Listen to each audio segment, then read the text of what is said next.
Hello friends, আজ তোমাদের সঙ্গে একটা মিনি ব্লগ শেয়ার করলাম। না, আজকে আমি সকাল সকাল আনাজ কাটতে বসে গেছি।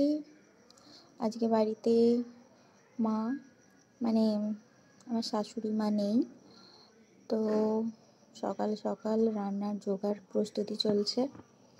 এই যে এটা বাবুর ঝোল বানাবো, বাবুর সবজি কেটে নিয়েছি। দেখো কত কালারিং।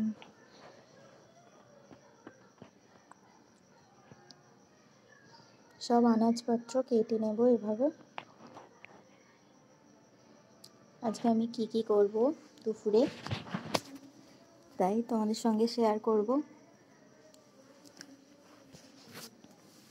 মাছের ঝাল হবে, তরকারি হবে, তাই টমেটো কেটে নিচ্ছি।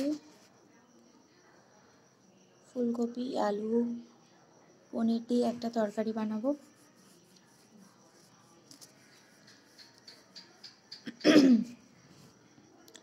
দেখো আমার আনাজ কাটা কমপ্লিট। উনুনটা ধরিয়ে নিয়েছি। এবার ডাল দিয়ে দেবো। চাল তুলে দিলাম। এই দেখো প্রত্যুষবাবু কি করছে, ওই সকাল থেকে মাটি ঘাঁটতে শুরু করে দিয়েছে।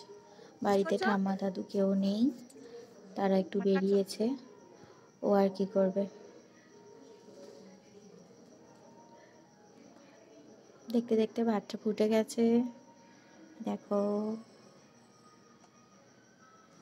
একটু একটু করে তোমাদের সঙ্গে সব শেয়ার করব কি রান্না করছি।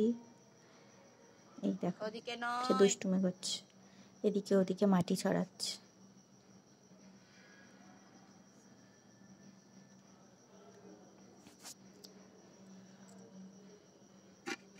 এই দেখো গরম গরম ভাত রেডি।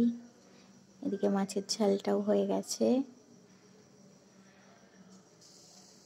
এবার বাবুর ঝোলের সবজি ভালো করে নাড়া হয়ে গেছে, ধনে মরিচ দিয়ে মশলা করা হয়ে গেছে। এবার মাছটা দিয়ে ভালো করে ঝোলটা ফুটিয়ে সেদ্ধ করে নেব।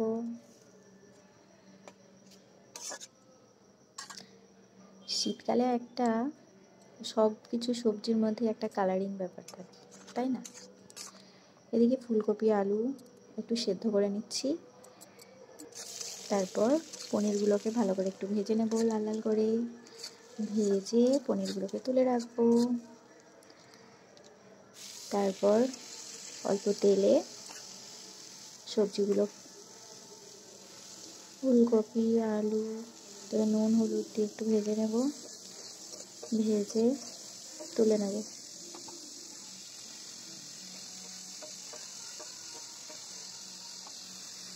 সে সমানে ওখানে খেলেই যাচ্ছে।